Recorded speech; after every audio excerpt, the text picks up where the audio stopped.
भगवते वासुदेवाय। ओम नमो भगवते वासुदेवाय। नारायणं नमस्कृत्य नरं चैव नरोत्तमं देवीं सरस्वतीं व्यासं ततो जयमुदीरयेत्। नष्टप्रायेषु भद्रेषु नित्यं भागवत सेवया भगवतीरुत्तमश्लोके भक्तिर्भवति नैष्ठिकी। कृष्णाय वासुदेवाय देवकी नंदनाय च नंदगोपकुमाराय गोविंदाय नमो नमः। मुखं करोति वाचालं पंगुं लंघायते गिरिं यत्कृपातमहं वन्दे श्रीगुरो दीनतारिणम्।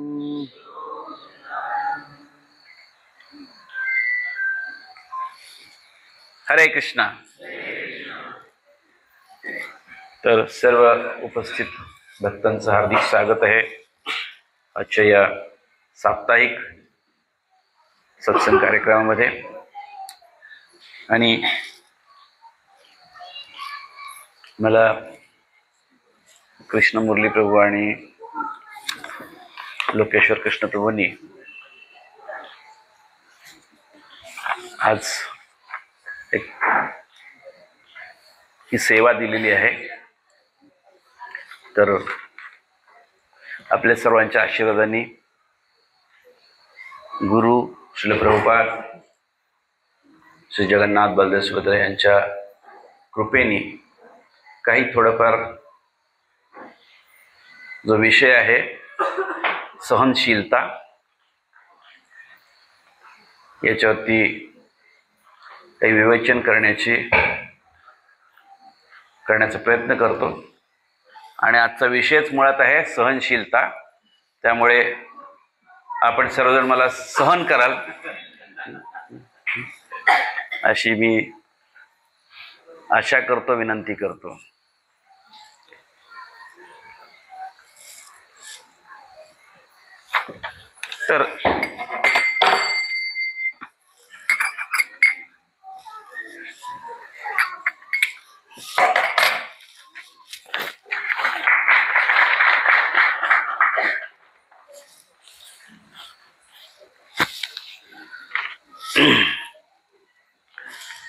तर आपण आपल्या जीवनामध्ये पाहू शकतो की नेहमीच काही ना काहीतरी संकट आपल्यावरती येत असतात। भागवतम मध्ये म्हटलंय पदम पदम यद विपदाम न तेषाम। या भौतिक जगतामध्ये सतत पावलोपावली काय असतात, काही ना काहीतरी संकट येत असतात। आणि संकट आल्यानंतर काय होतं की संकट आल्यानंतर आपल्याला त्या संकटातून आमचं कसं बाहेर पडू, दुःखदायक असतं, क्लेशदायक असतं आलेलं संकट। तर या संकटातून बाहेर कसं पडायचं, कधी कधी ते संकट खूप मोठं असतं, कधी कधी संकट प्रोलॉंग्ड चालतं, अनेक दिवसांपर्यंत, अनेक वर्षांपर्यंत चालतं संकट। परंतु ज्यावेळेस संकट येतात तर ती संकट येणार आहेत हे भगवद्गीतेमध्ये भगवंतांनी सांगितले।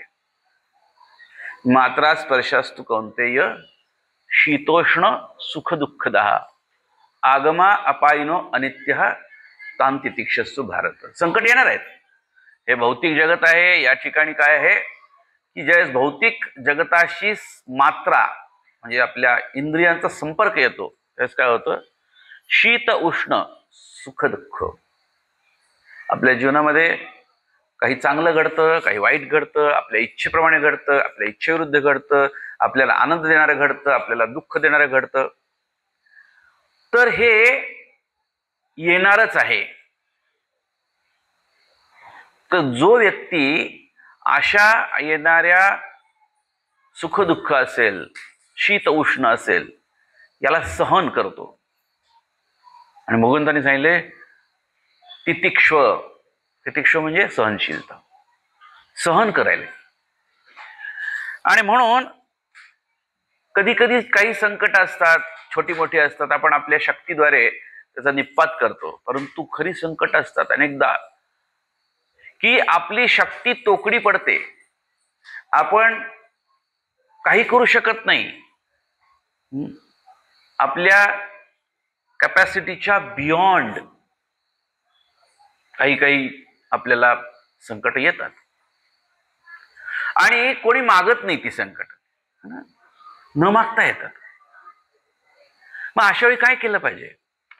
तर अशा वेळी आपल्याला ती संकटांचा सामना करण्याच्या ऐवजी ते करावा लागतो, सामना करावाच लागतो, पण तो करत असताना त्याचे जे परिणाम आहेत त्या परिणामांना काय केलं पाहिजे? आपल्याला सहन केलं पाहिजे. हे बोलायला सोपं आहे, पण अशा प्रकारे संकट ज्यावेळेस येतात त्यावेळेस एक जो प्रगत, आध्यात्मिकदृष्ट्या प्रगत व्यक्ती असतो किंवा जो भगवत कृपा ज्याला प्राप्त झालेली असते किंवा ज्याला गुरूंची कृपा प्राप्त झालेली असते, भगवत कृपा गुरु कृपा एकच आहे, तर तो व्यक्ती काय करतो? त्याच्या उदाहरणाद्वारे आपल्याला एक आदर्श आपल्याकडे प्रस्तुत होतो. म्हणून एका लेक्चरमध्ये परमपूज्य राधानाथ स्वामी महाराजांनी एक वाक्य श्रीमद भागवतम मधलं आहे, ते वाक्य 3-3, 4-4दा प्रत्येक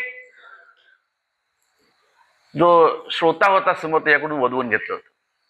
इंग्लिश मधलं वाक्य आहे, the greatness of a person has to be estimated by his ability to tolerate provoking situations. परत एकदा, the greatness of a person has to be estimated by his ability to tolerate provoking situations. एखादा व्यक्ती त्याचा मोठेपणा कशात आहे? तर ज्यावेळेस त्याला विचलित करणाऱ्या प्रोव्होकिंग परिस्थिती निर्माण होते त्यावेळेस तो ती परिस्थिती किती सहनशीलपणे हाताळतो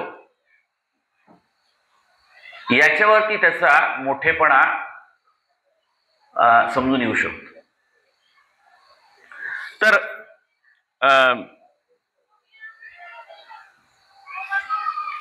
ही जी सहनशीलता आहे, ही सहनशीलता अनेक मोठ्या मोठ्या लोकांनी त्यांच्या उदाहरणाद्वारे आपल्याला प्रस्तुत केलेली आहे.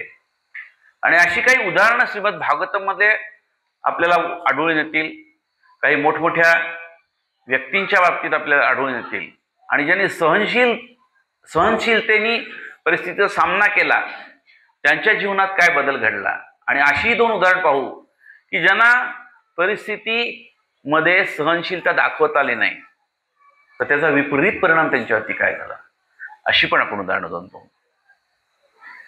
तर श्रीमद भागवतम मध्ये पहिल्या स्कंदामध्ये उदाहरण येतं. आपण मोठी मोठी उदाहरणं घेतोय. मोठी उदाहरणं का घेतो? तर मोठ्या उदाहरणांद्वारे मोठ्या लोकांनी कशा प्रकारे परिस्थिती हाताळली ती समजते, तर त्यांच्याकडून आपल्याला प्रेरणा प्राप्त होऊ शकते. आपण त्या स्तरावरती नसलो तरी आपण ते उदाहरणं, मोठी उदाहरणं भागवतम मध्ये का दिलेली आहेत की त्या उदाहरणांचा कोणी रेफरन्स घेतला तर त्या उदाहरणाद्वारे जी प्रेरणा प्राप्त होते त्या प्रेरणेने आपण आपल्या जीवनामध्ये देखील बदल घडवू शकतो.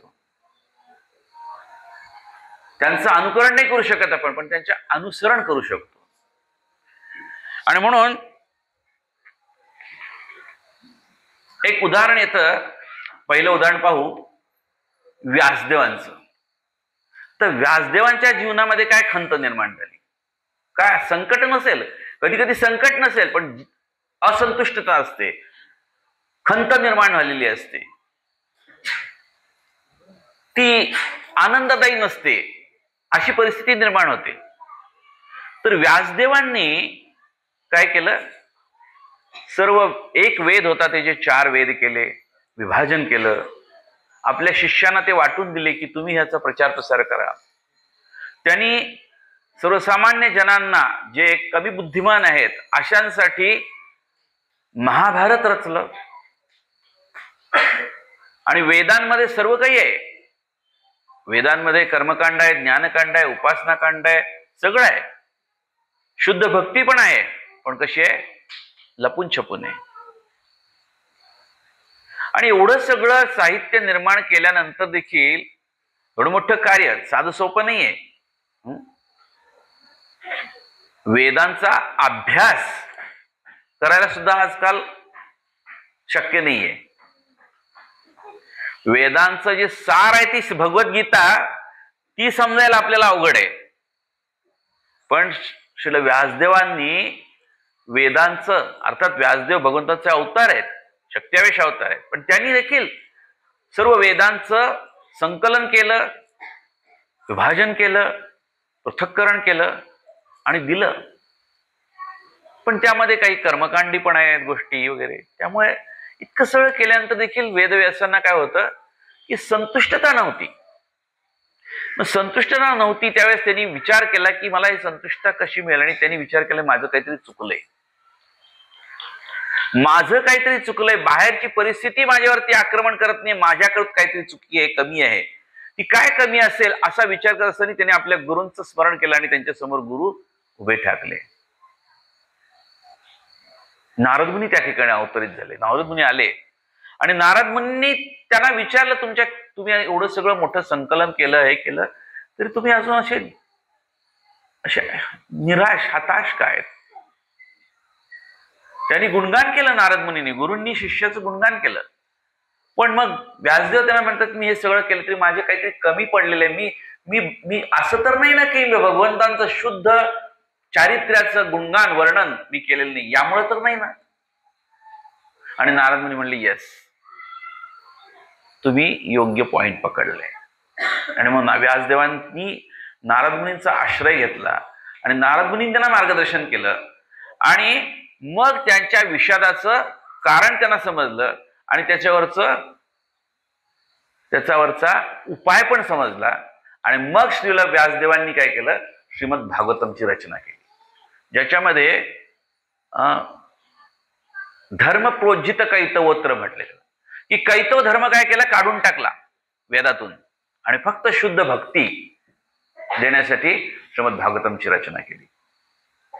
म्हणून श्री प्रभुपादजी तात्पर्यामध्ये काय सांगतात की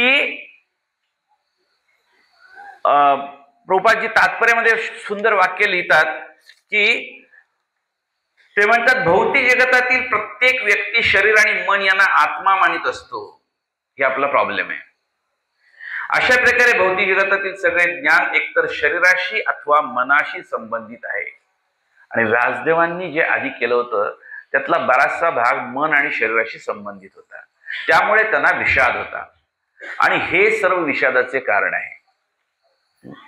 त्यांनी काय केलं की आश्रय घेतला, गुरूंचा आश्रय घेतला, श्रेष्ठ व्यक्तीचा आश्रय घेतला.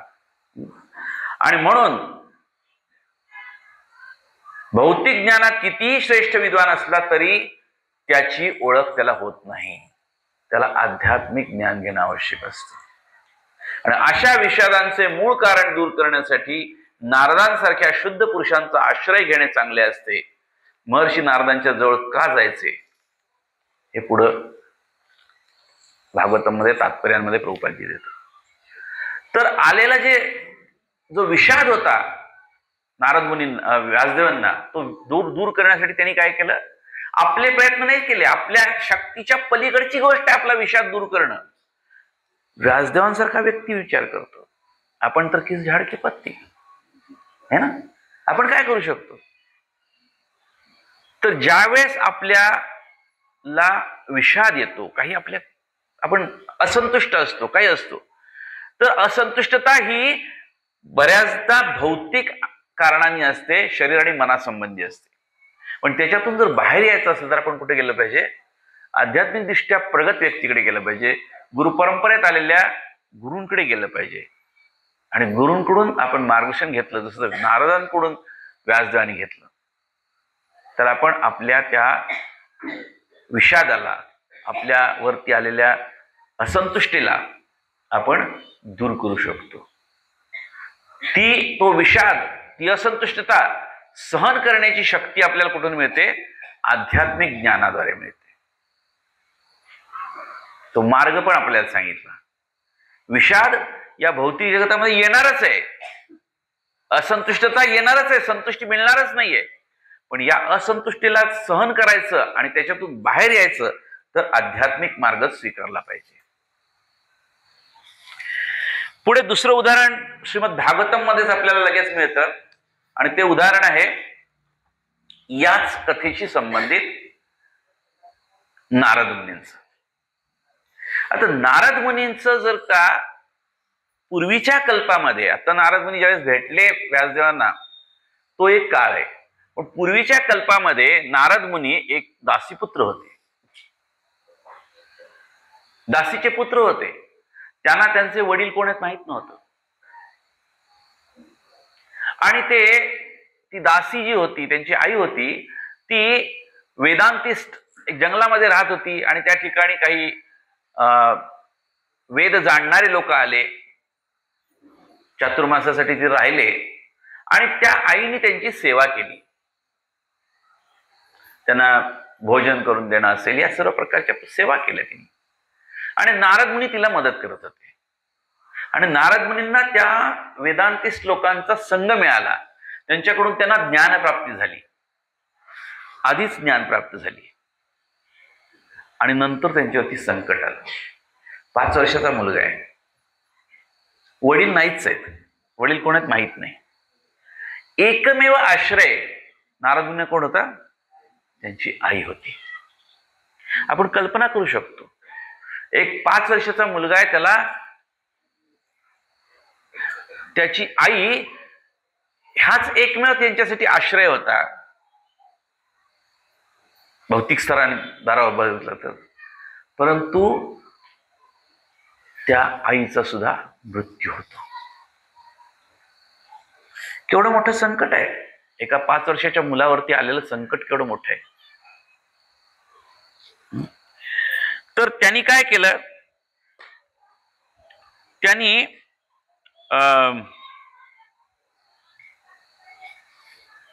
त्या वेदांतिस्ट लोकांकडून आध्यात्मिक ज्ञान प्राप्त केलं होतं. त्यामुळे त्यांनी विचार केला की हो, ही जी माता आहे माझी ती गेली, पण मला काय केलं पाहिजे? त्यांनी जी मला शिकवण दिलेली आहे, भगवंतांची सेवा करणं, भगवंतांचं गुणगान करणं, वर्णन करणं, हे केलं पाहिजे.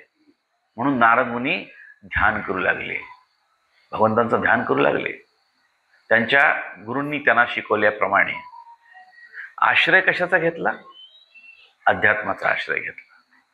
आणि त्यांच्यावरती आलेलं हे जे मोठं महासंकट होतं, भौतिक दृष्ट्या आपण पाहू शकतो, आई नाहीये मुलाला, केवढं मोठं संकट आहे, कोणी नाहीये दुसरं, पण ते सुद्धा ते सहन करू शकले.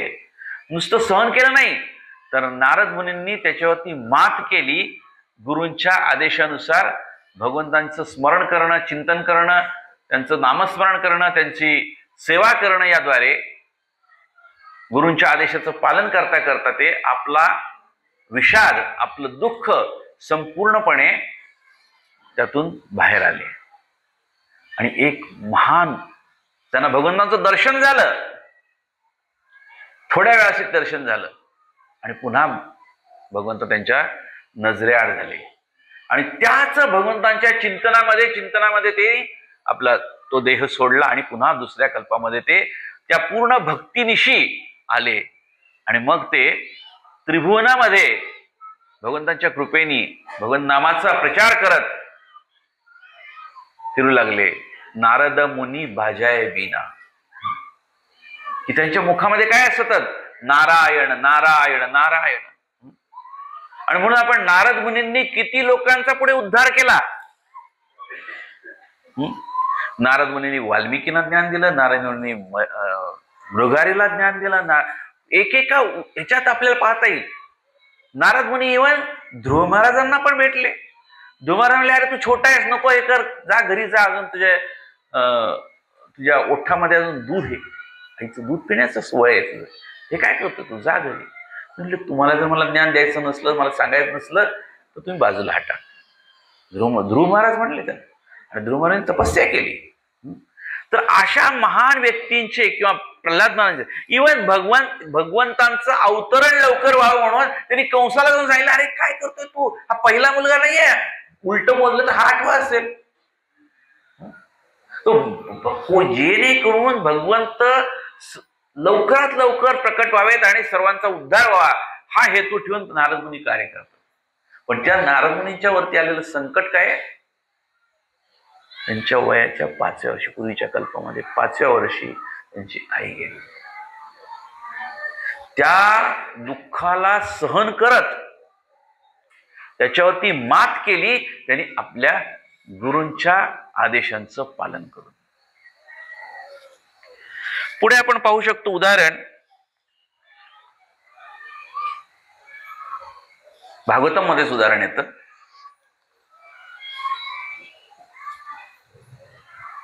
या नारद मुनींच्या संदर्भात श्रील प्रभुपादजी एक सुंदर वाक्य लिहितात. भगवंतांचे निष्ठावान भक्त पदोपदी भगवंतांच्या कल्याणप्रद मार्गदर्शनाचा अनुभव करतात.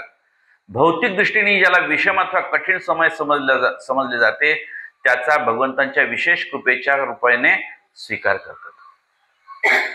की कठीण समय जर आला तरी देखील ती काय आहे, भगवंतांची विशेष कृपा आहे असे समजतात आणि भगवंतांच्या कल्याणप्रद मार्गदर्शनाचा अनुभव घेतात. सो भक्तीमध्ये जो प्रगत होतो तो काय करतो, त्याच्यावरती आलेल्या संकटाच्या वेळेस तो म्हणतो की भगवंताचीच कृपा आहे. पुढे आपण उदाहरण पाहतो पहिल्या स्कंदातील 10व्या अध्यायामध्ये, 7व्या अध्यायामध्ये. त्या ठिकाणी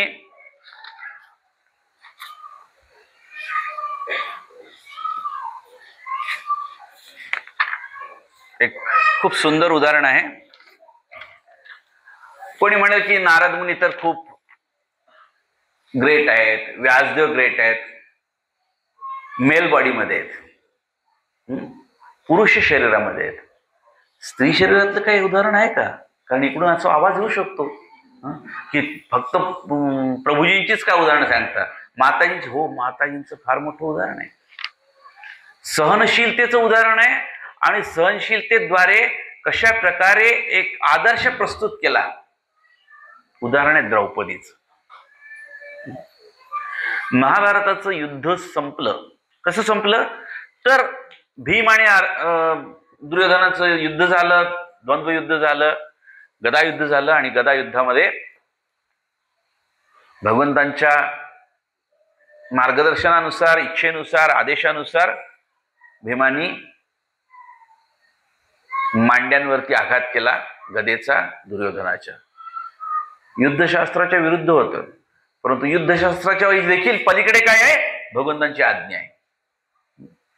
भीमाने ती पालन केली आणि युद्धभूमीवरती दुर्योधन पडला. आणि दुर्योधन पडल्यानंतर तो राजा होतो, तो संपलं होतं युद्ध तिथं. परंतु त्यावेळेस अश्वत्थामा त्याला आपल्या पित्याच्या मृत्यूचा बदला घ्यायचा होता. म्हणून त्यांनी काय केलं, तिथे एक हार घेऊन गेला आणि पडलेल्या दुर्योधनाला म्हणला, तू मला काय कर, सेनापती कर, मी बघतो पुढचं युद्ध करेल. युद्ध नाही संपलेलं. आणि मग तो जातो, त्याच्याबरोबर कृपाचार्य असतात आणि एक जण व्यक्ती, ते तिघ जण रात्रीत जातात, शिवजींची आराधना करतात. शिवजींकडून त्याला एक तलवार प्राप्त होते, आयुध प्राप्त होतं आणि तो घेऊन जातो कुठे, पांडवांच्या शिबिरामध्ये. आता युद्ध संपल्यात जमा होतं, संध्याकाळ दिल्ली, आता अंधार पडले, आता युद्धाचा प्रसंग संपला. युद्ध रात्री खेळायचे नाहीत, ते करायचे नाहीत. त्यामुळे ते सगळे झोपलेले होते योद्धे, जे कोणी थोडेसे शिल्लक राहिले होते. आणि भगवंतानी त्यावेळेस काय केलं होतं, पांडवांना युद्ध संपलंय म्हणून कौरवांच्या शिबिरामध्ये घेऊन गेले होते, 5 पांडवांना. त्यामुळे पांडव त्या शिबिरामध्ये नव्हते. पण तिथे बाकी सर्वजण होते, दृष्टद्युम्न असेल किंवा असे काही लोक होते, आणि द्रौपदीचे 5 पुत्र तिथेच होते आणि अंधार होता. आणि अश्वत्थामाला हे माहित नव्हतं. अश्वत्थामाला काय करायचं होतं? पांडवांचा वध करायचा होता. पांडवांचा वध करून त्यांची मुंडकी घेऊन दुर्योधनाला दाखवायची होती. आणि त्यांनी त्या अंधाऱ्या ह्याच्यात त्याच्याकडच्या आयुधांनी सपासप मारायला सुरुवात केलं. अंधारात मला काही कळत नव्हतं. कोणी पळतंय तरी बाहेर कृपाचार्याने त्यांना थांबवलं होतं. कोणी बाहेर आलं तर तिथं कापा, आत मी बघतो. संपूर्ण शिबिरामध्ये एकही जिवंत राहिलं नाही. द्रौपदीच्या 5 पुत्रांचा वध अश्वत्थाम्याने केला होता. आणि ती मुंडकी घेऊन, त्याला माहित नव्हतं आपण द्रौपदीच्या पुत्रांना मारले, त्याला वाटलं आपण पांडवांना मारले. आणि ती मुंडकी घेऊन दुर्योधनाकडे गेला. आणि त्यावेळेस दुर्योधनाने बघितलं, अरे हे पांडव नाहीत, हे तर द्रौपदीचे पुत्र आहेत. त्यांनी सुद्धा निर्भर्त्सना केली अश्वत्थाम्याची. दुर्योधनाने सुद्धा काय केली? निर्भर्त्सना केली. पण अश्वत्थामाला त्याच्याबद्दल काही वाटलं नाही. आता तो विचार करू लागला की आता पांडवांना मारायचं असेल तर माझ्याकडे एक अस्त्र आहे, ब्रह्मास्त्र आहे. आता पांडवांनाही मारतो आणि इव्हन नंतर त्यानं ते परीक्षित महाराज गर्भामध्ये आहेत उत्तरेच्या, ती पण कथा पाहणार आहोत, त्यालाही मारून टाकू म्हणून त्यांनी ब्रह्मास्त्र सोडलं. अर्थात भगवंताच्या कृपेने अर्जुनालाही ते ज्ञान होतं आणि ते ब्रह्मास्त्राचा परिणाम कसा नष्ट करायचा हे अर्जुनाला माहिती होतं आणि अर्जुनाने ते केलं. ब्रह्मास्त्राचे निपात केला. दोन्ही म्हणजे तेजाने तळपत होती दोन्ही ब्रह्मास्त्र, परंतु शेवटी त्याचा परिणाम काही झाला नाही. आणि त्यावेळेस अर्जुनाने भगवंताच्या इच्छेनुसार, मार्गदर्शनानुसार आणि बाकी सर्व आपल्या बंधूंच्या समवेत त्याने अर्जुनाने काय केलं? अश्वत्थामाला पकडलं, बंदिवान केलं, साखळदंडाने बांधून आणलं आणि द्रौपदीच्या समोर आणलं.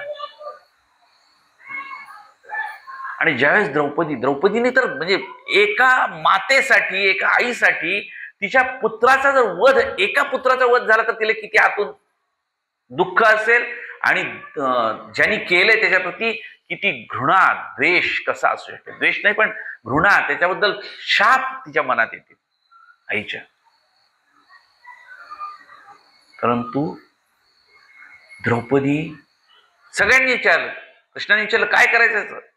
तर प्रत्येक जण म्हणला ह्याला काय केलं पाहिजे? मारलं पाहिजे, अश्वत्थाम्याला मारलं पाहिजे. युधिष्ठिराने सुद्धा त्यांनी विचारलं.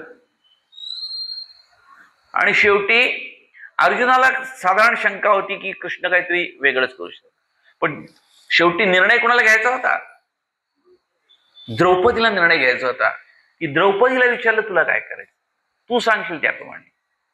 द्रौपदीने काय विचार केला की हा आपल्या गुरूंचा पुत्र आहे, हा ब्राह्मण आहे, आणि जे दुःख मला सहन करावं लागतंय, मला जे दुःख सहन करावं लागतंय की माझ्या पुत्राचा मृत्यू झालाय, ते मी तर सहन करतेच आहे, पण हेच दुःख या अश्वत्थामाची माता आहे कृपी, तिलाही हे दुःख नको व्हायला, तिला हे सहन करायला लागू नये, म्हणून दयाळूपणे ती म्हणते की ह्याला मारू नका, त्याला सोडून द्या.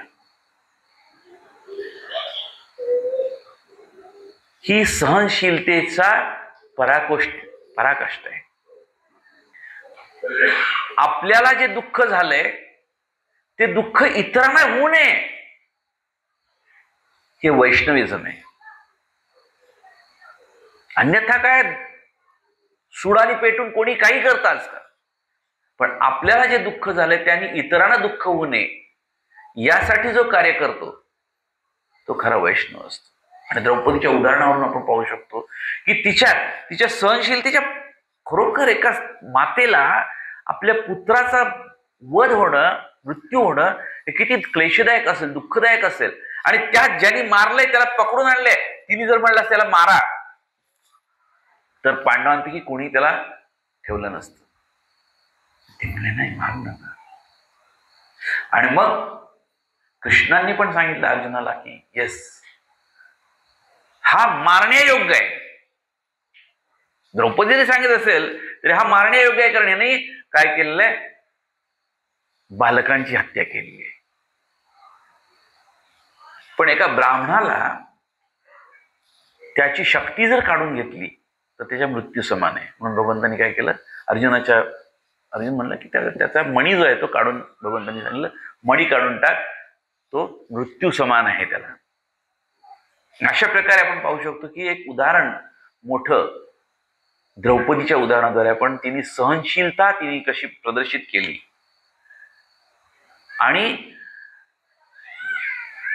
आलेल्या संकटाला केवळ तोंडच नाही दिलं तर त्याच्यातून एक मोठा तत्वज्ञान आपल्याला मिळतं.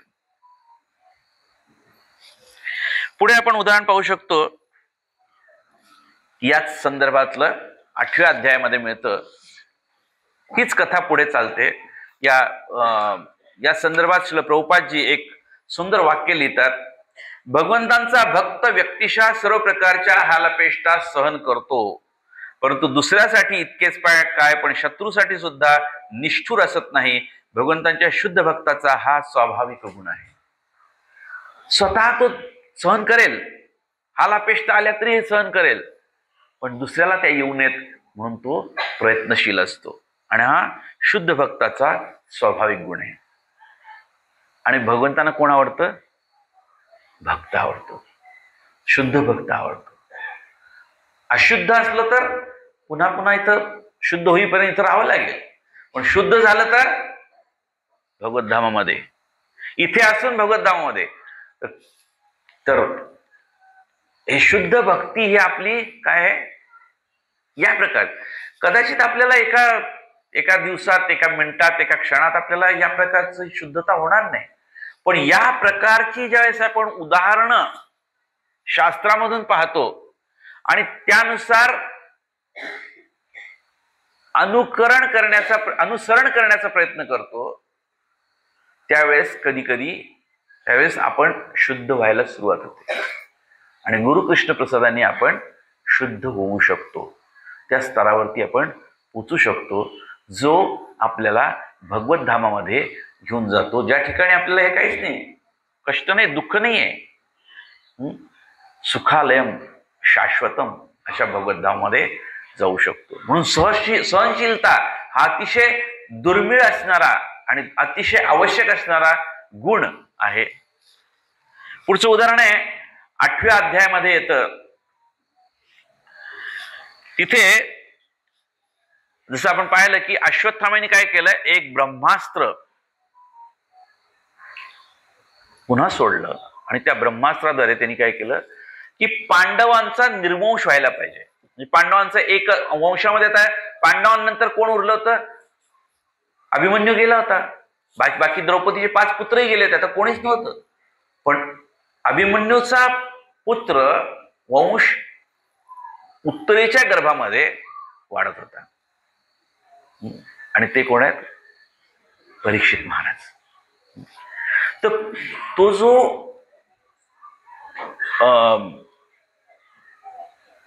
ब्रह्मास्त्र सोडलं त्यांनी, त्यावेळेस उत्तराने काय केलं, उत्तराच्या लक्षात आलं की आपल्यासाठी आता दुसरा काही आश्रय नाहीये. जसं द्रौपदीचं वस्त्राण होतं त्यावेळेस द्रौपदीने काय केलं, दोन्ही हात वर केले आणि भगवंताला पुकारला, हरे कृष्णा कृष्ण कृष्ण हरे हरे, हरे राम राम राम हरे. भगवंताचं स्मरण तिने केलं. भगवंत निघाले होते, रथात बसून द्वारकेकडे चालले होते, त्यावेळेस धावत आली आणि कृष्णाने विनंती केली की माझ्याकडे काहीतरी असं भयानक मोठा अग्नी प्रलय आल्यासारखं माझ्याकडे होते, माझ्या गर्भाला जाळू इच्छित. त्यावेळेस भगवंतांनी काय केलं, अरे हिच्या पोटात तर एक महान भक्त आहे जो कारणीभूत ठरणार आहे भागवतम या जगामध्ये पुन्हा प्रकट होण्यासाठी. याचं काय केलं, भगवंत म्हणले नाही, उत्तरा एवढी धावत आली आहे, उत्तरेने भगवंताचा आश्रय घेतला, बाकी कुणाचाही आश्रय घेतला नाही. तिला कळलं की आता दुसरा काही नाही आपल्याला, जे आलेलं आहे, संकट आलेलं ते सहन करावं लागेल, पण या संकटातून जर बाहेर यायचं असेल तर आपल्याला एकमेव आश्रय आहे भगवंताचा. म्हणून तिने भगवंताचा आश्रय घेतला आणि भगवंताचा आश्रय घेऊन ती धावत त्यांच्याकडे गेली. आणि भगवंतांनी ताबडतोब काय केलं, ज्यावेळेस भगवंत पाहतात की त्यांचा भक्त त्यांना पुकारतोय, तो समजतोय की एकमेव भगवान त्याचे आश्रय आहेत, तर भगवंत सर्व प्रकारे त्याला मदत करतात. भगवंतांनी काय केलं, त्या गर्भामध्ये जाऊन भगवंतांनी त्या गर्भातल्या परीक्षितांना दर्शन दिलं गर्भामध्ये, आणि त्यांचं संपूर्णपणे मृत झाले होते त्या अग्नीद्वारे, परंतु भगवंतांनी त्यांना जिवंत केलं आणि तेच परीक्षित महाराज पुढे आले. तर आपण पाहू शकतो की उत्तरेने जर स्वतः काही प्रयत्न केले असते, उत्तरेला काय अवघड होतं का, तिचे जे सासरे आहेत पांडव हे तिथे उपस्थित होते ना, ती त्यांच्याकडे नाही गेली, ती कुंती महाराजांकडे नाही गेली की मी काय करू, ती कोणाकडे गेली, भगवंताकडे गेली. अर्थात भगवंताच्या दृष्टिकोनातून एखाद्याने जर भगवंताच्या भक्ताचा आश्रय घेतला तरी भगवंत म्हणतो हो चल मी तुझं संरक्षण करतो. पण इथे वेळ नव्हता, ट्रायल एररला वेळ नव्हता. उत्तरेने डायरेक्ट सर्वात उच्चतम असणारं जे आयुध आहे किंवा अस्त्र आहे तेच घेतलं, भगवंतानाच पुकारलं आणि भगवंताने तिचं संरक्षण केलं, तिच्या गर्भाचं संरक्षण केलं. तर आपण पाहू शकतो की तिने केवळ सहनशीलता दाखवली नाही, तर तिने सहनशीलता दाखवत रादर सहनशीलता तिच्याकडे असल्यामुळे तिने संकटावरती मात केली भगवंताचा आश्रय घेऊन. पुढे आपण उदाहरण पाहू शकतो की या द्रौपदीच्या संदर्भात उत्तरेच्या संदर्भात श्रील प्रभुपाद एक सुंदर वाक्य लिहितात की ते लिहितात, या जगात प्रत्येक जण दुसऱ्याचा द्वेष करीत असतो, तसेच येथील दिव्य व चेतन तत्वांमुळे मृत्यू टाळता येत नाही. भगवंत शरणागत जीवासाठी अभय देणारे एकमेव आश्रय आहे. जो शरणागत आहे त्याला भगवंत काय करतात, आश्रय देतात. या भौतिक जगात स्वतःला भगवंतांच्या चरणकमलांशी समर्पित केल्याशिवाय कोणीही मृत्यूच्या क्रूर फासातून स्वतःचे संरक्षण करू शकत नाही. तर मृत्यूच्या क्रूर फासातून संरक्षण म्हणजे काय? कोणी म्हणेल की आम्ही आता भगवंताचा आश्रय घेतो, भगवंतांच्या नामाचा आश्रय घेतो, हरे कृष्ण कृष्ण कृष्ण हरे हरे, हरे राम राम राम हरे हरे, आम्ही आता जप करायला लागलोय, 16 माळा जप करायला लागलोय, मग आमचा मृत्यू होणार नाही का? मृत्यू होणार नाही की ना? होणार आहे की नाही होणार? मृत्यू होणार आहे, मृत्यू होणार आहे. मृत्यू कशाचा होतोय? शरीराचा होतोय. आत्मा अमर आहे. काही दिवसापूर्वी गुरु महाराजांचे माझे भेट झाली आणि गुरु महाराजांनी एक वाक्य सांगितलं, all souls are with Krishna. सर्व जीव भगवंताबरोबर आहेत. तो भगवान म्हणतात हे सर्व जीव माझेच आहेत, माझ्या बरोबर आहेत. पण जीव काय म्हणतो? मी नाही तुमचा. जोपर्यंत आपण म्हणतोय भगवंतांना की मी तुमचा नाही, तर म्हणतात चालू तुझं. जन्म होईल, जरा होईल, रोग होईल, मृत्यू होईल. पुनरपि जननम पुनरपि मरणम पुनरपि जननी जठरे शयनम यह संसारे बहुदुस्सारे कृपया पाहे पाहे मुरारी. शंकराचार्य म्हणतात की पुन्हा पुन्हा जन्म मृत्यू जरा व्याधी होणार आहे, पुन्हा पुन्हा जन्म मृत्यू जरा व्याधी होणार आहे. 3 जे आध्यात्मिक, आदिदैविक, आध्यात्मिक, आधी भौतिक ताप हे सहन करावे लागणार आहेत. मग हे सहन इच्छेविरुद्ध करावे लागत आहेत. जन्म मृत्यू जरा व्याधी इच्छेने येते, आपल्या इच्छा नसताना येते आणि तरी देखील सहन करावं लागते, है ना. जन्म मृत्यू जरा व्याधी सहन करायला लागते. 3 जे हे आहेत, आध्यात्मिक, आधी दैविक, आधी भौतिक, हे क्लेश आहेत, हेही सहन करावे लागत आहेत. आणि ते सहन करण्याची इच्छा नसते तरी देखील, आणि सहन केल्यानंतर काही लाभ नाहीये. कोणी म्हणेल मी सहन करतो, चला काय प्रॉब्लेम नाही, सहन करून लाभ आहे. पण सहन करणं करता करता, रादर सहन करण्याच्या वरती विशेष प्रयास न करता जर गुरु आणि कृष्णांचा आश्रय घेतला तर काय, ती दुःख तर सहन होतातच ऑटोमॅटिकली, पण त्याच्यातून बाहेर निघतो. भगवंत काय म्हणतात, भवामी नचिरात पार्थ मय्या वेशित चेतसा, की मी भौतिक जगातून तुमचा उद्धार करतो जो माझा आश्रय घेतो. मग भगवंताचा आश्रय घेणं सोपं आहे का इथलीही जन्ममृत्यू जराव्याधी दुःख ही सगळी सहन करणं सोपं आहे? आश्रय घेणं सोपं आहे, पण आपल्याला कळत नाही, आपल्याला समजत नाही की अरे आश्रय घेतला पाहिजे. आपल्याला वाटतं की येस, मी हे संकटावरती मात करेन, माझ्या प्रयत्नाने कर. असं मला आर्थिक संकट आलंय, मी अमुक असा प्रयत्न करेन. माझ्यावरती अमुक संकट आलंय, मला कॅन्सर झालाय, मला आणि काय रोग झालाय, हार्ट अटॅक आलाय, आणि काय आलाय, मी माझ्या प्रयत्नाने संकटावरती मात करेन. वृद्धापकाळ येऊ नये म्हणून आपण काय प्रयत्न करतोय? वृद्ध होऊ नये म्हणून, वृद्ध होऊ नये म्हणून म्हणजे वृद्ध दिसू नये म्हणून, वृद्ध दिसू नये म्हणून खूप प्रयत्न चाललेले असतात. पण तरी देखील ते येते, सुटत नाही येते, है ना. पण एकदा समजून घेतलं की अरे येणारच आहे, त्यात वेळ वाया घालवणं, त्यातून बाहेर पडण्यासाठी काही प्रयत्न करण्यापेक्षा सोपं काय, भगवंताचा आश्रय घेऊ, तीव्रतेने आश्रय घेऊ. आणि भगवंताचा आश्रय घ्यायला काय अवघड आहे? सोपं आहे. पण तरी देखील गुरु महाराजांनी सांगितलं 0.00001% भगवंताकडे आकृष्ट होत नाहीत. तर हे याला काय लागतं की भक्ताची कृपा लागते.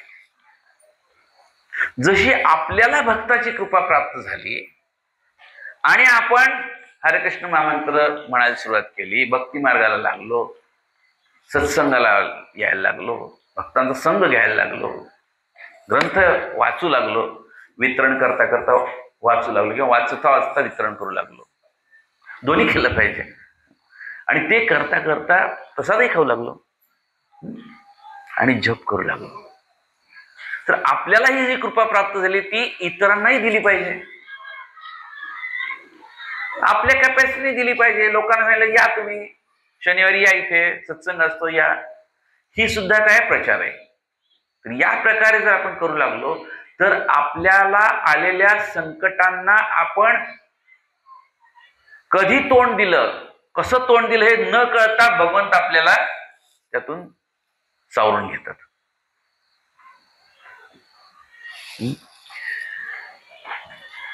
म्हणून अशा प्रकारची संकट ज्या व्यक्तीवरती आली, परत एकदा स्त्रीचं उदाहरण आहे. आता परत ओळीने स्त्रियांच चाललंय, द्रौपदी, उत्तर, आता पुढचं तर मोठं उदाहरण आहे कुंती महाराणीचं. कुंती महाराणीच्या जीवनामध्ये ज्या प्रकारची संकट आली त्यातल्या 0.1% जरी आपल्याला आलं तरी आपण काय म्हणू, नाही आपल्याला जमत, है ना. काय संकट नाही आली. दुर्वासांनी वरदान दिलं आणि वरदान, अल्लड मुलगी होती, तिने वरदानाचा उपयोग करून बघू म्हणली, सूर्याला आवाहन केलं आणि पुत्र झाला कर्ण. एका मातेला पुत्र झाल्यानंतर त्याचा वियोग होणं ताबडतोब किती क्लेशदायक आहे. तिला तो पुत्र नदीत सोडून द्यायला लागला. भले तो त्याची बॅकग्राऊंड, त्याचा पूर्व इतिहास काय असेल तर असेल, आणि त्यांनी पुढे केलेलं कार्य घृणास्पद असेल सगळं, पण कुंतीच्यासाठी तो तिचा पुत्र होता. आणि एवढंच नाही तर ज्या पांडुराजाबरोबर तिचा विवाह होतो त्याला शाप काय मिळतो, की तू स्त्री बरोबर समागम केला तर तुझा मृत्यू होणार. म्हणजे पांडूकडून तिला पुत्र होण्याची बिलकुल आशा नाही. त्यावेळेस ती आपल्याला मिळालेल्या वरदानाचा उपयोग करते आणि पुढे युधिष्ठिर, भीम आणि अर्जुन यांचा जन्म होतो. पण त्यावेळेस कुंतीला एका स्त्रीसाठी एक सवत येणं क्लेशदायक आहे ना. तर पांडुराजा माद्रीशी विवाह करतात आणि ती विचार करते की आपल्याला पुत्र आहेत आणि हिला पुत्र नाहीत, म्हणून ती म्हणते माझं वरदान तुला ट्रान्सफर करते. आणि माद्रीला 2 पुत्र होतात अश्विनी कुमारांपासून, नकुल आणि सहदेव. आणि एका क्षणाला पांडू महाराज विसरून जातात आपल्याला काय शाप येतो. आणि माद्री बरोबर असताना माद्रीला ही मी सांगितलेलं असतं कोणतीने तरी देखील काय होतं, पांडू महाराजांचा मृत्यू होतो. आता 5 पुत्र आहेत आणि या दोघी आहेत. तर ती माद्री म्हणते की नाही, माझ्या म्हणून मी आता सती जाते. म्हणजे आता या आपले 3 आणि तिचे 2, 5 पुत्रांचा, छोट्या मुलांचा सांभाळ करणं किती कठीण आहे. बरं कठीण आहे तर राज्यात परत येते, वनात गेलेले असतात, तिथनं परत येते फुलांना घेऊन कळत आणि ते भीष्म त्यांना घेतात, सांभाळ करण्याचा हे करतात.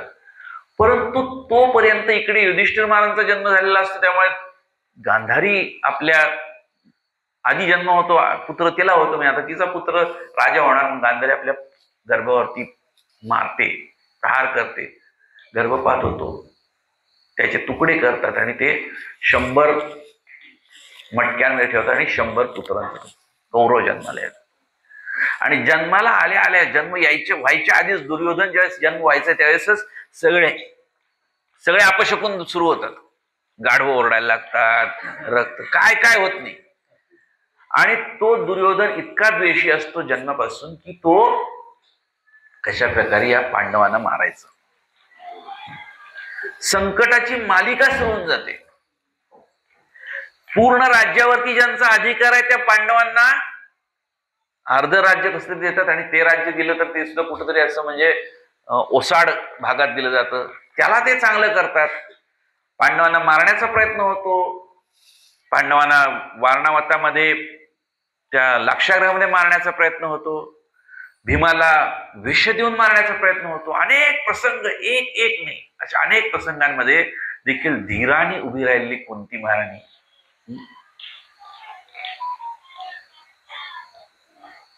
ती राज्य मिळाले, आता सगळं झालंय. आणि कृष्ण ज्यावेळेस सगळं राज्य झालंय, आता राजा बनले परीक्षित आपलं युधिष्ठिर महाराज आणि सगळं आता सुरळीत आहे, त्यावेळेस कृष्ण जायला निघतात द्वारकेला. त्यावेळेस ती महाराणी कुंती भगवंतांना प्रार्थना करते. आणि प्रार्थनेतला एक श्लोक फार फार फार महत्वाचा आहे, ज्याचं कोणी इमिटेट करू शकत नाही आपण. ती काय म्हणते की माझं मन तुमच्याकडे सतत गंगेच्या ओघाप्रमाणे वाहू दे वगैरे असे बरेच प्रार्थना. त्यातली एक प्रार्थना काय की माझ्यावरती अजून संकट येऊ दे जेणेकरून मला तुमचं स्मरण होईल. आहे ना सहनशीलतेची पराकाष्ठा. एवढी संकट आल्यानंतर अरे एखादा म्हणेल ठीक आहे ना, आली आता त्यांनी झाले, आता सुरळीत झाले ना, आता अजून कशाला संकट पाहिजेत. पण ती काय म्हणते, अजून संकट येऊ देत भगवंता, कारण ज्यावेळेस संकट येतात त्यावेळेस मला तुमचं स्मरण होतं. तर तुमचं स्मरण व्हायचं असेल तर मला अजून संकट आली तरी चालेल, नाही प्रॉब्लेम. तर असं कुंती महाराणीचं व्यक्तिमत्व आहे. त्या संदर्भात कुंती महाराणीच्या प्रार्थनेच्या संदर्भात विपदा संतुता शाश्वत तत्र तत्र जगद्गुरो भवतो दर्शनम यस्यात पुनर्भव अदर्शनम. पुनर्भव दर्शनम, जन्म मृत्यूचं दर्शन पुन्हा होणार नाही. केव्हा की अशी संकट वेळोवेळी यावीत अशी माझी इच्छा आहे, कारण त्यामुळे पुन्हा आम्हाला आपले दर्शन होत राहील आणि आपले दर्शन होणे म्हणजे आम्हाला पुन्हा जन्ममृत्यू रूपी संसाराचे दर्शन होणार. जन्ममृत्यू रूपी संसाराचं दर्शन व्हायचं नको असेल तर कोणाचं दर्शन व्हायला पाहिजे? जगन्नाथ, बलदेव, सुभद्रा, राधा, गोपीनाथ, सीता, राम, लक्ष्मण, हनुमान, वामनदेव, मत्स्यदेव, कूर्मदेव, भगवंता तुमचं दर्शन. गौरनिताई, गौरांग महाप्रभूंचं दर्शन. आणि गौरांग महाप्रभूंचं दर्शन कशा प्रकारे होतं? नित्यानंद दिवशी आपण ऐकलं असेल. गौरांग महाप्रभूंचं दर्शन, गौरांग महाप्रभूंची कृपा व्हायची असेल तर कोणाची कृपा पाहिजे? नित्यानंद प्रभूंची कृपा पाहिजे. आणि नित्यानंद प्रभू किती दयाळू, परम दयाळू आहेत.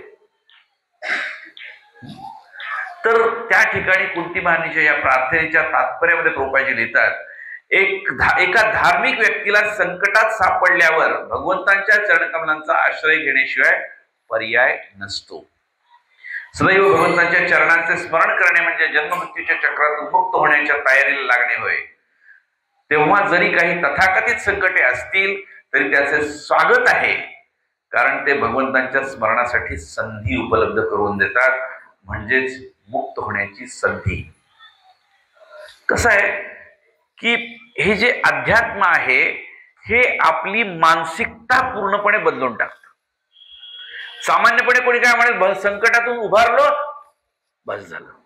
पण इथे काय म्हणतात, संकट आल्यानंतर भगवंतांचं स्मरण करण्यासाठी मोठी संधी आहे. आणि खरं आहे ना, भगवंत काय म्हणतात, माझ्याकडे 4 प्रकारचे लोक येतात. कोण? आर्तो, अर्थार्थी, जिज्ञासू, ज्ञानी. आणि गौरांग प्रभू काय सांगतात की 4 नाही, ते म्हणतात की आर्तो, महाआर्तो, महामहाआर्तो आणि महामहामहाआर्तो. आर्त दुःखी कष्टी झाल्याशिवाय आपण भगवंताचं स्मरण करतोय. चांगला आनंद आहे वगैरे, फार जे प्रगत आहेत ते लगेच काही झालं तरी भगवंत तुमच्या कृपेने म्हणतात, त्यामुळे भगवंतांनाच जाऊन दर्शन घेतील, काही मिळालं हे झालं तरी. पण सर्वसामान्य जन काय करतात, दुःख आलं की म्हणतात की भगवंता, आणि आमच्या दुःख येऊ नये म्हणून भगवंत तुमची कृपा असावी, अशा प्रार्थना करतात. आणि कधी कधी दुसऱ्याला आल्यानंतर म्हणतात की अरे तुम्ही तर एवढे भक्त, तुमच्यावरती असं काय संकट आलं, हे काय भगवंत आहेत तुमचे, असे म्हणणारे पण आहेत.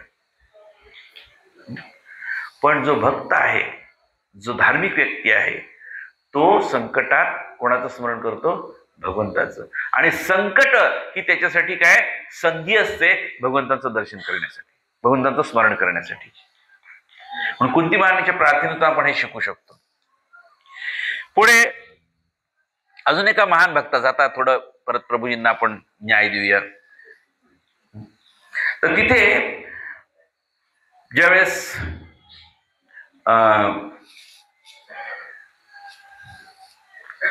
15व्या अध्यायामध्ये सर्व काही झालेलं आहे. भगवान श्रीकृष्ण जातात द्वारकेला, अर्जुन त्यांना सोडायला जातो आणि तिकडे भगवंत आपली लीला संपवतात. आणि अर्जुन परत येत असताना अर्जुनाला आता एकतर विषाद झालेला असतो की दुःख झालेलं असतं, भगवंत नाही येत आता. आणि त्याच वेळेस जो अर्जुन इतक्या मोठ्या महायुद्धामधला सुद्धा हिरो आहे, तर तो साध्या गवळ्यांकडून हारतो. आणि ज्यावेळेस तो परत येतो त्यावेळेस तो म्लान असतो, दुःखी कष्टी असतो. कसलं दुःख असतं त्याला? भगवंताच्या विरहाचं दुःख असतं. आणि ते दुःख सांगायला कोणाला तरी नाहीये, कारण एकटा असतो, तर ते सुख दुःख शेअर करण्यासाठी कोणी नाही. पण ज्यावेळेस युधिष्ठिरांच्या समोर येतो आणि युधिष्ठिर महाराज त्याला अनेक प्रश्न विचारतात, काय झालं, काय झालं, तू असं दुःखी कष्टी काय, तुझा चेहरा का उतरलेला आहे, तू अमुक काही केलं का, तू कोणाला ज्याला आश्रय द्यायला पाहिजे अशाला आश्रय दिला नाही का, असे प्रश्न विचारतो. युधिष्ठिर महाराजांना सुद्धा शंका आहे की भगवंत तर गेले नाहीत ना निजधामी, पण ते बोलून दाखवत नाहीत. आणि शेवटी ते विचारतात, भगवंत गेले नाहीत ना? तेव्हा अर्जुन म्हणतो हो, भगवंत आता त्यांच्या निजधामाला. त्यावेळेस अर्जुन, त्याला ते संकट आहे, दुःख आहे, अर्जुनाला जी भगवद्गीता महायुद्धाच्या वेळेस सांगितली त्याचं तो स्मरण करतो. आणि स्मरण केल्यानंतर त्याला कळतं की भगवंताचे भगवंताचं निकटता, त्या भगवंताच्या उपदेशांचं पालन करण्यामध्ये किंवा ते स्मरण, त्या उपदेशांमध्ये भगवंताचं दर्शन केलं होतं आणि तो शांत होता. आणि नंतर मग सगळेजण म्हणतात की आता आपलं कार्य, भगवंतही गेलेले आहेत, निजधामाला गेले आहेत, आपलं जे कार्य होतं तेही आपण संपन्न केले, आता आपण जायला पाहिजे परत. म्हणून ते तोपर्यंत परीक्षित महाराज मोठे होतात, त्यांना राज्यकारभार देतात आणि पांडव सगळे वनवासाला निघतात. तर पांडवांचे वेळीच प्रस्थान असं त्या अध्यायाचं शीर्षक आहे. तर तिथे कृष्ण विरहाचं मोठं दुःख त्याला असतं अर्जुनाला, आणि त्यावेळेस तो आश्रय कोणाचा घेतो? भगवंतांच्या उपदेशाची शरण घेतो. अन्यथा केवढं मोठं दुःख आहे की जे भगवंत, जे म्हणजे ज्यांच्याशी त्याचा इतका निकटचा संबंध आहे अर्जुनाचा, ते गेलेत. आणि आता कसं काय, आता काय होणार? आता भगवंत नाहीत, मला कोण माझ्या बरोबर, मला मार्गदर्शन कोण करणार, मला शंकांचं निरसन कोण करणार? हे सगळं त्याच्या मनामध्ये प्रश्न येतात. आणि प्रेमाचा संबंध आहे. पण अर्जुन त्या दुःखाला सहन करता करता करता जे त्याला ज्ञान प्राप्त झालेलं आहे भगवंताकडून, ते ज्ञान त्याला आठवतं आणि त्या ज्ञानाद्वारे तो भगवंताच्या ज्ञानाचा आश्रय घेतो, त्या उपदेशांचा आश्रय घेतो आणि तो त्या कठीण प्रसंगाला सामोरा जाऊ शकतो. ते जी त्याच्यावर चाललेलं संकट आहे, त्या संकटाला तो सामोरा जाऊ शकतो, त्या संकटाला तो सहन करू शकतो आणि त्याच्यातून बाहेर येऊ शकतो भगवंतांच्या उपदेशांद्वारे.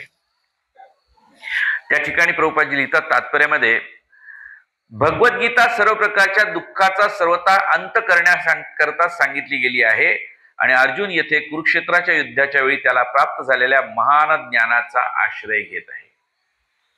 अर्जुनाने कशाचा आश्रय घेतला? कृष्णाचा आश्रय घेतला.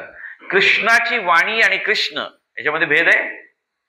कृष्णाचं नाम, रूप, गुण, लीला, कृष्ण नाम आणि कृष्ण याच्यामध्ये भेद नाहीये. जसं आपण हरे कृष्ण म्हणतो तस कृष्ण आपल्या बरोबर आहेत, पण आपल्याला ते कळत नाही. प्रॉब्लेम कोणाचा आहे? कृष्णाचा प्रॉब्लेम आहे, आपला प्रॉब्लेम आहे? प्रॉब्लेम आपला आहे ना. प्रॉब्लेम कृष्णाचा नाहीये. आपण कृष्ण म्हणल्यावर कृष्ण इथं आहे, पण आपल्याला दिसत नाही का? गुरु महाराज एकदा सांगत होते की ज्या रेडिओ लहरी असतात किंवा टीव्ही लहरी असतात, ह्या सगळीकडे असतात, पण त्या रेडिओवरचं ते स्टेशन जोपर्यंत आपण जोडत नाही, स्वतःला जोडत नाही, तो आवाज येत नाही आपल्याला, आपण जोडले जात नाही. तसं कृष्ण सर्वत्र आहेत, पण आपण कृष्णाशी का जोडले जात नाही? कारण आपण कृष्णाला कृष्ण म्हणून समजतच नाही. कृष्णाला कृष्ण म्हणून समजायचं असेल तर कृष्णाचं नाव हे कृष्ण आहेत. आणि जसं आपण कृष्ण म्हणतो, हरे कृष्ण कृष्ण कृष्ण हरे हरे, हरे राम राम राम हरे हरे, त्यास आपण कृष्णाशी जोडले जातो. आपण किती तीव्रतेने करतो भगवंताचं स्मरण, चिंतन, नाम, उच्चारण हे करतो, त्यास आपल्याला त्याची अनुभूती येऊ शकते. ज्या प्रमाणामध्ये आपण करू त्या प्रमाणामध्ये येऊ शकते. एका व्यक्तीला ज्या प्रमाणात येईल त्या प्रमाणात दुसऱ्याला येईल का? नाही येणार, कारण दोघांच्या तीव्रतेमध्ये फरक असू शकतो. म्हणून हा अनुभव हा स्वतःला घ्यायचा अनुभव आहे, इतरांना सांगायचा काही अनुभवच नाही आहे, किंवा इतरांच्या अनुभवातून आपल्याला काही मिळणार नाहीये. इतरांच्या अनुभवातून प्रेरणा मिळेल.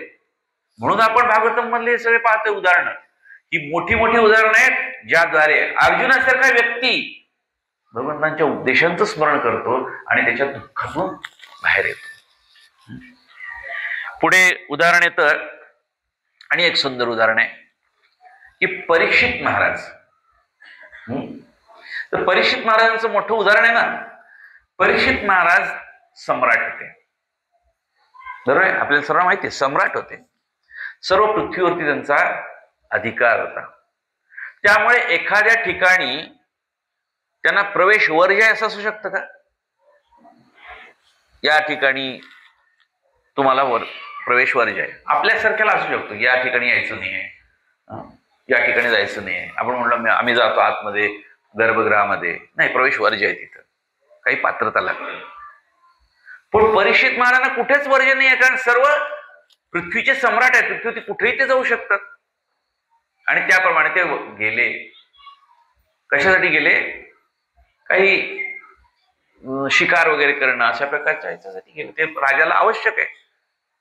तर ते गेले, वनामध्ये गेले आणि त्या ठिकाणी त्यांना तहान लागली.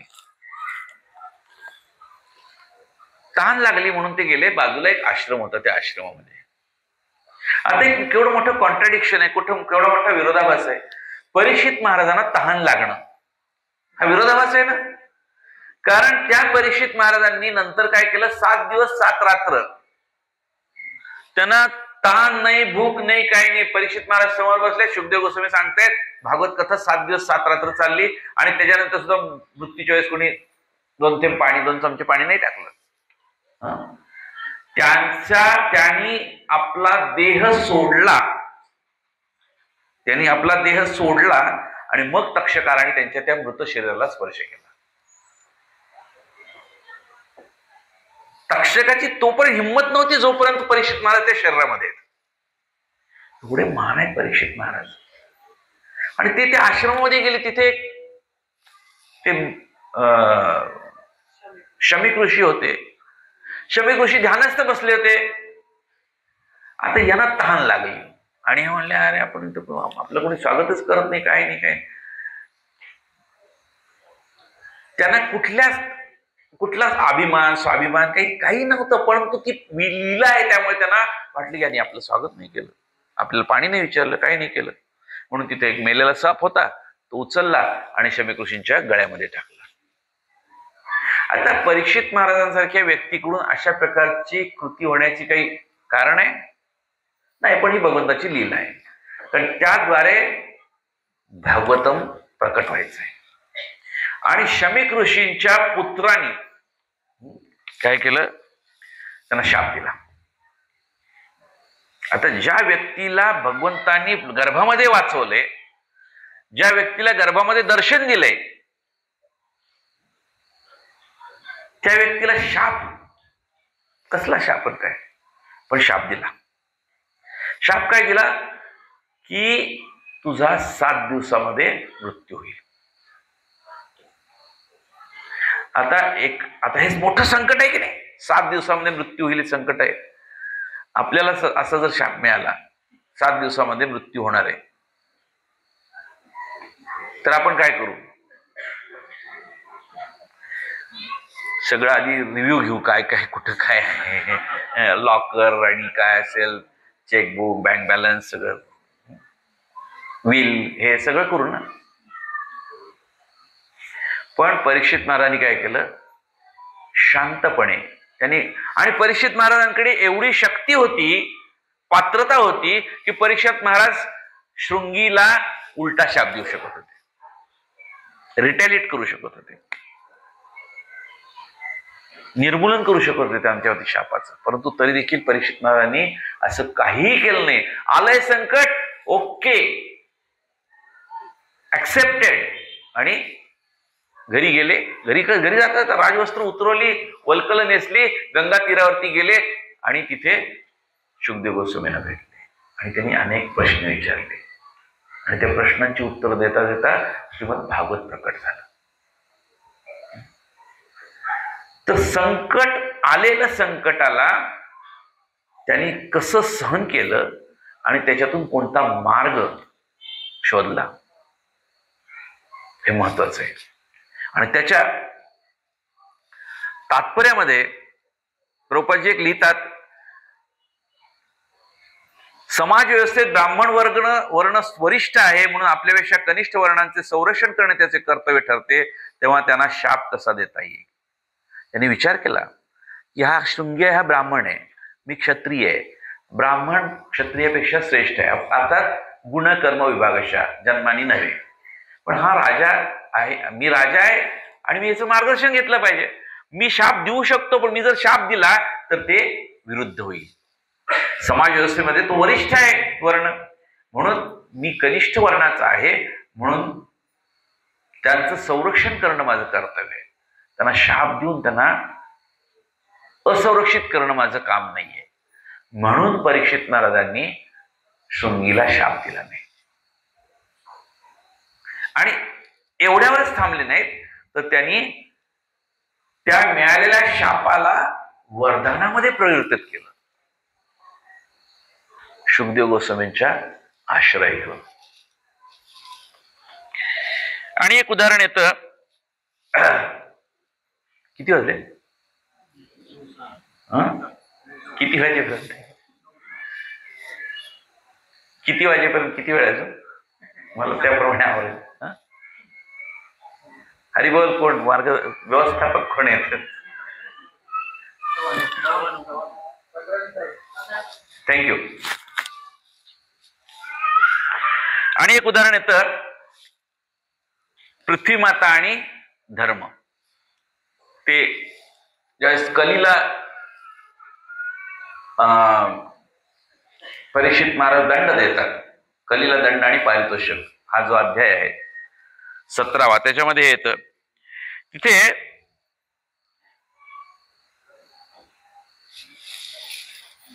पृथ्वी माता जी आहे ती गायीचं रूप घेऊन आलेली आहे आणि धर्म आहे तो बैलाचं रूप घेऊन आलेला, आणि त्याचे पाय 4 पाय, 3 पायावरती धर्म आहे, किंवा 1 चतुर्थांश पायावरती धर्म आहे, किंवा एका पायावरती राहिलेला धर्म. तर त्यावेळेस अनेक त्याच्यात संवाद होतो पृथ्वी आणि धर्म यांच्यामध्ये. आणि तिथे तो जो कली आहे तो आलेला असतो आणि तो त्या गाईला मारत असतो, बैल मारत असतो. त्यावेळेस तिथे पृथ्वी माता कलीद्वारे छळ होतोय. आता कली कोण आहे? साक्षात कलियुग जे आहे, कली आहे, त्याचा तो प्राकट्य आहे तिथे. आणि तो कली पृथ्वी मातेला आणि धर्माला काय करतोय? त्याच्यावरती अत्याचार होतो. तर त्या देखील तिथे देखील आपल्याला पाहता येतं की पृथ्वी माता आणि धर्म हे आश्रय घेतात. आणि त्याच्या तात्पर्यामध्ये प्रभुपाद लिहितात की जरी भक्तांनी एखाद्या दुष्कृत्य करणाऱ्याला पाहिले आणि ओळखले तरी याच्यामुळेच आपल्याला दुःख भोगावे लागले असा आरोप ते त्याच्यावर करीत नाहीत. पृथ्वी माता तिला कळते की कलीनी हे केलेलं आहे, तरी देखील ती कलीनी केलंय असं सांगत नाही, की अमक्या व्यक्तीमुळे आपल्याला दुःख भोगावं लागतं असा आरोप ते त्याच्यावर करीत नाहीत. ते असे गृहीत धरतात की दुष्कृत्य करणाऱ्यालाही तसे करण्यास कोणीतरी भाग पाडत आहे, आणि म्हणून दुःखेही सुद्धा थोड्या प्रमाणात देवानेच दिली आहेत असे मानून ते ती दुःखे सहन करतात, अन्यथा दुःख कितीतरी प्रमाणात वाढली असती. सहन करण्याची म्हणजे ज्यावेळेस आपल्यावरती संकट येतात त्यावेळेस अमक्याने केलं म्हणून आपल्याला संकट आलं, तमक्याने केलं असं संकट आलं असं प्रभुपाद नाही. प्रभुपाद काय लिहितात की पृथ्वी मातेच्या उदाहरणावरून की ज्यावेळेस संकट येतं त्यावेळेस तो आत्मपरीक्षण करतो. ही जी संकट आलेली आहेत ज्याच्यामुळे हा आपल्याला त्रास सहन करावा लागतोय, भोगावा लागतोय, त्या त्रासाच्या मागचं कारण काय आहे? की तात्कालिक कारण आहे की या व्यक्तीमुळे, पण तो त्या व्यक्तीला दोष देत नाही. जो भक्त आहे, जो वैष्णव आहे, जो प्रगती करतो, आध्यात्मिक विस्तारावरचा व्यक्ती आहे, तो व्यक्तीला दोष देत नाही. तर ती व्यक्ती सुद्धा काहीतरी कोणत्या तरी कारणाने तो एक इन्स्ट्रुमेंट बनलाय, एक नियतीच्या हातातला एक हत्यार आहे, म्हणून मला हे संकट येते, मग मी त्याला का दोष देऊ? हे संकट येणं हे माझी काहीतरी भोग असतील, पूर्वकर्म असतील, म्हणून मला भोगावं लागतं. हे त्याच्यामुळे येत नाहीये. सो तो दुसऱ्याला दोषारोप करत नाही, भक्त दुसऱ्या व्यक्तीला दोष देत नाही. तर तो काय म्हणतो? तो आत्मपरीक्षण करतो आणि म्हणतो की हे माझ्या काहीतरी दुष्कृत्यांमुळे, माझ्या कृत्यातले कुठल्या तरी याच्यामुळे मला हे संकट येते आणि हे मला सहन केलं पाहिजे. आणि या प्रकारे तो दुसऱ्याला दोष न देण्यामुळे नवीन कर्माला जन्म घालत नाही, नवीन कर्माला जन्म घालत नाही. म्हणून आपल्याला 11व्या स्कंदामध्ये सुद्धा तो ब्राह्मण आहे, तो अवधूत ब्राह्मण, तो काय म्हणतो की माझ्यावरती आलेल्या संकटांना जी काही कारण हे आहेत, जे काही घडलंय हे माझ्या कुठल्या तरी पूर्वकर्मामुळे आहे, पूर्वकर्मांमुळे मला हे दुःख भोगावं लागतंय. याला दुसरा कोणीही जबाबदार नाही, मी जबाबदार आहे. आणि हे कधी होऊ शकतं? आपण असं कधी म्हणू शकतो की मी माझ्या येणाऱ्या मला आलेल्या चांगल्या वाईट परिस्थितीला जबाबदार कोण आहे? मी आहे, बाहेरचं कोणी नाहीये. हे केव्हा? तर मी कोण आहे हे ओळखलं आणि त्या स्तरावरती जर आपण गेला विचार केला तर हो, मला इथे दुःख का भोगायला लागतंय? कारण मी दुःख असणाऱ्या ठिकाणी आलोय. दुःख आलेल्या ठिकाणी आल्यानंतर मला दुःखच मिळणार आहे ना. कोळशाच्या खाणीत गेल्यानंतर तिथे हात काळेच होणार आहेत ना, का पांढरे होतील? नाही होणार. मी या दुःखालयम अशाश्वतम मध्ये आलोय. का आलो? या व्यक्तीने आणलं मला, या व्यक्तीने आणलं, त्या व्यक्तीने आणलं नाही. मी इथे आलो. का आलो? मी अध्यात्मिक जगतामध्ये होतो, पण मी विद्रोह केला. माझी मूळ स्थिती आहे जीवेर स्वरूपे कृष्ण नित्यदास, ही मी विसरलो. मी विसरलो भोक्ताराम यज्ञ तपसाम सर्व लोक महेश्वरम सुहृदम सर्व भूतानां ज्ञात्वा माम शांतिमृच्छति. भगवंताचा उपदेश शाश्वत आहे. विसरलो. भोक्ताराम यज्ञ तपसाम आहे, सर्व यज्ञांचा आणि तपस्याचा भोक्ता मी आहे असं भगवान सांगतात. आणि जीवात्मा म्हणजे आपण स्वतः काय म्हणलो? सगळेजण गोलोकधामामध्ये सगळेजण भगवंताची पूजा करतायत, त्यांना भोग देतायत, त्यांना आनंदासाठी कार्य करतात. अरे त्यांना एकट्याला का? मला का नाही? मला का नाही? येस, तुला घे. आनंद घेण्यासाठी, तुझ्या स्तरावरचा आनंद घेण्यासाठी तुला अमुक एक ठिकाणी पाठवतोय. हे दुःखालय अशाश्वतम, इथे जा. भ्रामक आनंदाचा तुला अनुभूती मिळेल, पण अल्टिमेटली ते दुःखाला कारणीभूत ठरेल. मग दुःख मिळणारच आहे ना. इथे जोपर्यंत आहे तिथं दुःख मिळणारच आहे. मग ते टाळता येईल का? नाही टाळता येणार.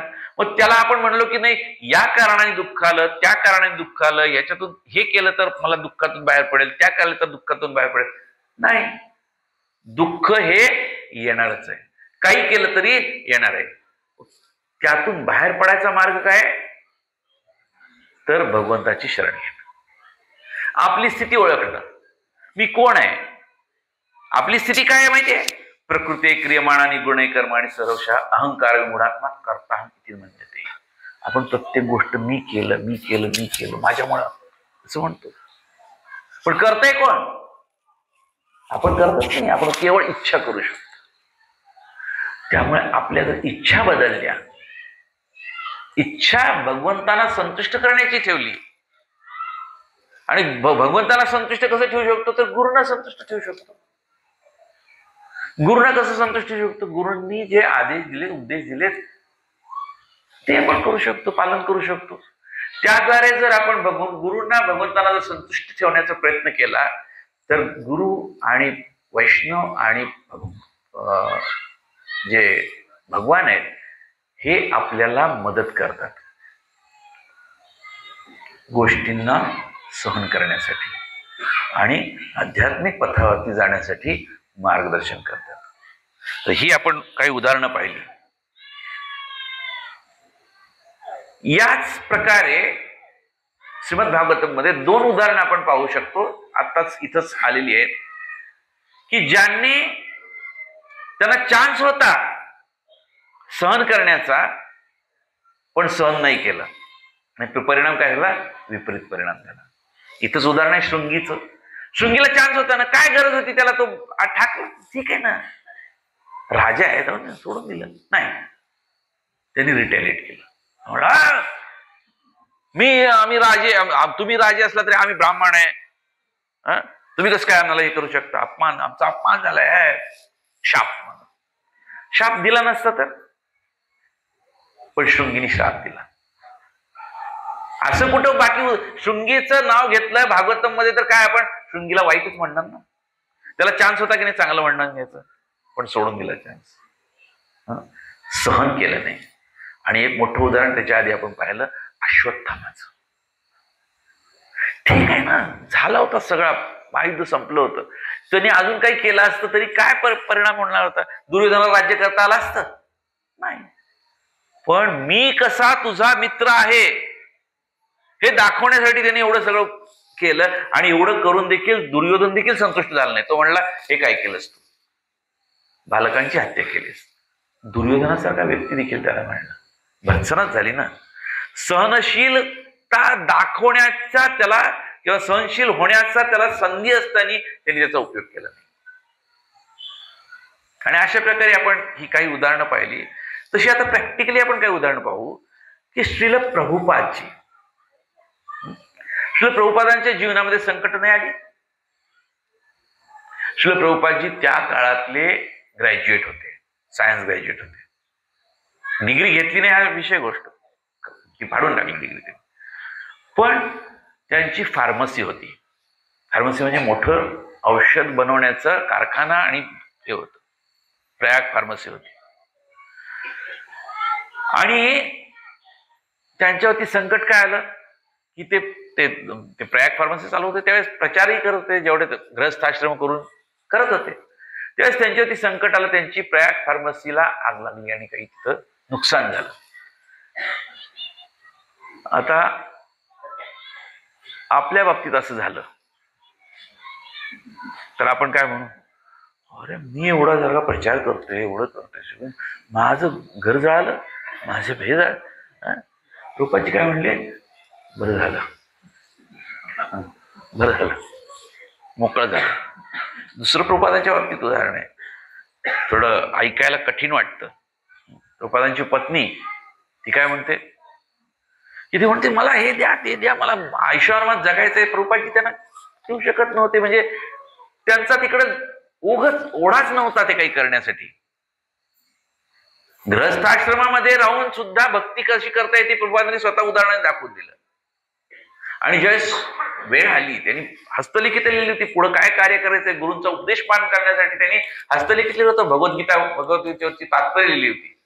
ते बाळ होतं मोठं.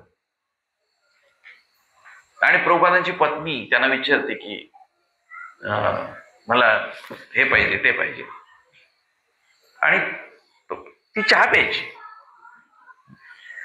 तर प्रभुपादांनी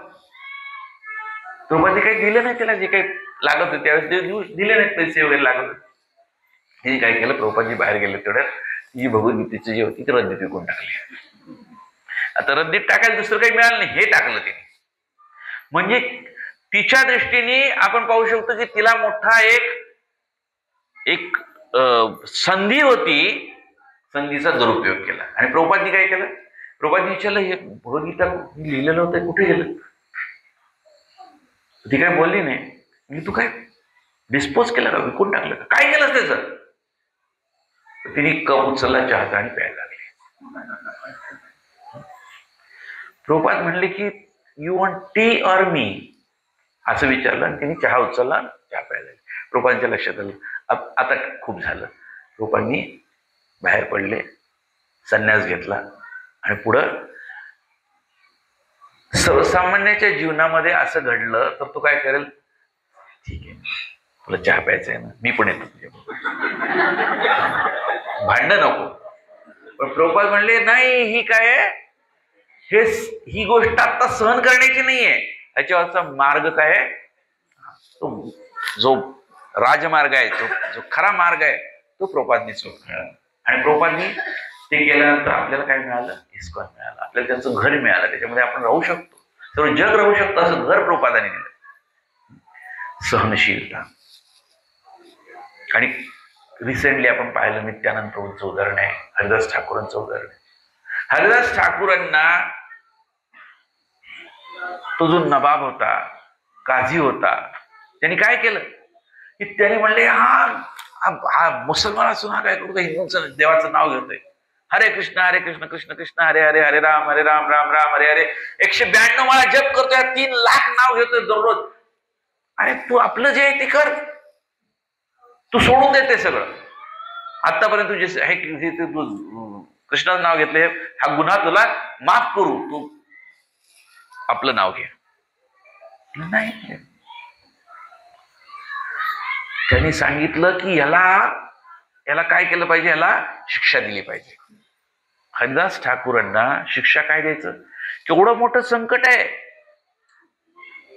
हरिदास ठाकूरना शिक्षा काय दिली, 22 मार्केट प्लेस, मार्केटमध्ये 22 गल्ल्या असतील, त्या गल्ल्यांमध्ये न्यायचं आणि चापकानी फोडून काढायचं. सर्वसामान्यपणे 1-2 मार्केटमध्ये अट्टल गुन्हेगार सोडून द्यायचं, बस आता शरणागत व्हायचं नाही, आता पुढे परत गुन्हा करणार नाही. यांना 22 मार्केटमध्ये मारत होते. हबशी म्हणतात त्याला, हबशी, चापकानी ठाय ठाय मारत. आणि हरिदास ठाकूर काही नाही, ढिम्म, काही परिणाम नाही. ते आपसात चर्चा करू लागले, अरे ह्याला इतकं मारतोय आपण, हा मेला नाही तर आपल्याला तो आपला दबाव तो मारेल, आपला मृत्यू होईल. हरिदास ठाकूर विचारतात, मी मेलो नाही तर तुमचा मृत्यू होईल. ठीक आहे मग. हरिदास श्वास रोधून धरला. त्यांना वाटलं मेले.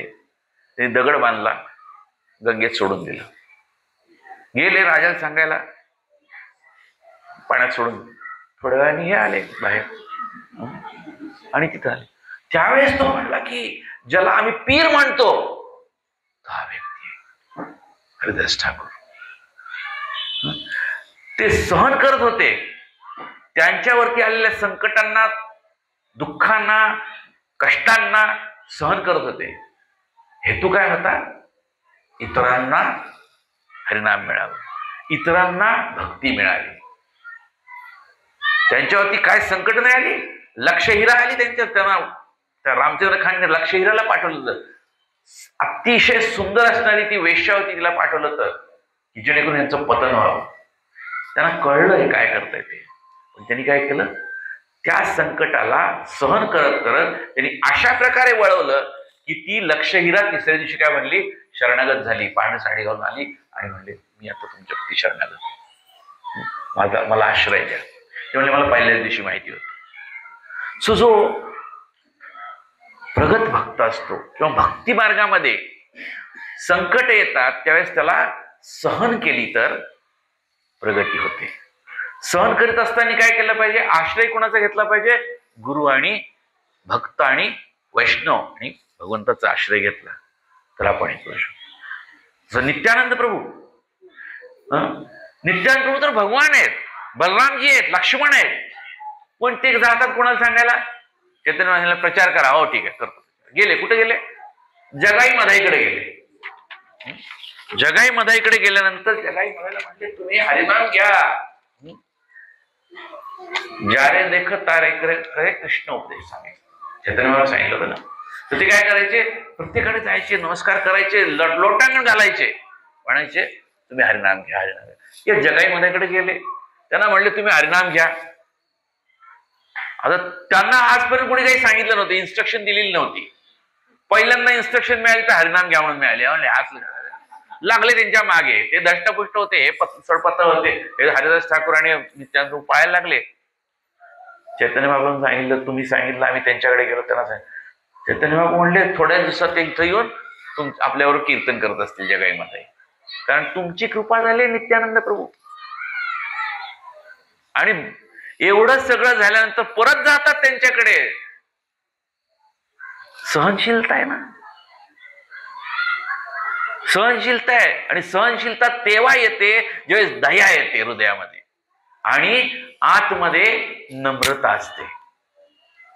म्हणून नित्यानंद प्रभू त्यांना म्हणले की, आणि परत सांगायला लागले, मादाईने त्यांना मटका मारला.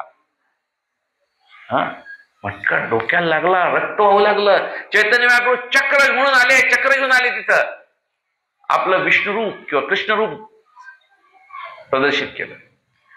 नित्यानंद म्हणले, नाही नाही यांना मारू नका तुम्ही, यांना मारायचं असलं सगळ्यांना मारायला लागेल. आणि या जगाईने तर मला वाचवलं. महाप्रभूंनी जगाईला आलिंगन दिलं. मधाई म्हणलं, आम्ही दोघांनी एकच अपराध सतत केलेले आहेत, त्याला कृपा मला का नाही, मलाही द्या. महाप्रभू त्यांना एक कृपा दिली.